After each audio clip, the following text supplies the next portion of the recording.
Thank you. Senator's time's expired. Senator Rubio. Thank you. Ms. Haspel, when I joined this committee 7 years ago, I knew as much about the CIA as the average American. Obviously, I know a lot more these days.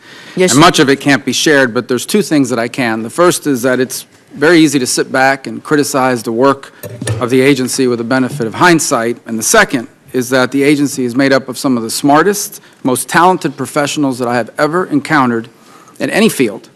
In my time in public service or beyond. These are men and women that could be making a lot of money in the private sector, but instead they've chosen to serve our country, many in the shadows, many at the risk of their own lives, all to keep us safe. By the way, they sacrifice this money, this time with their family, this normal life in many cases, in defense of the freedoms, including the freedoms of the protesters who often smear them and the activists who often slander them.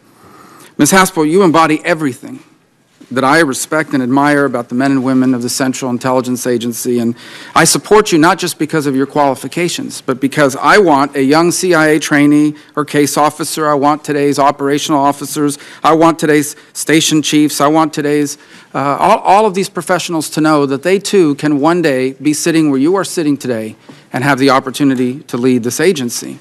And I would ask, if someone like you, with your history, with your record of service and sacrifice and excellence, if someone like you cannot be confirmed to head this agency, then who can? And if someone like you is smeared in this process, what message are we sending to the young men and women who today are serving our country in the same roles in which you have served our country over the last 30 years? And I thought it was important for that to be part of the record today, because as much as anything else, this hearing is not just about your nomination for me. It is also about the men and women who serve us, of which I said at the outset, you embody the best of the men and women of the Central Intelligence Agency.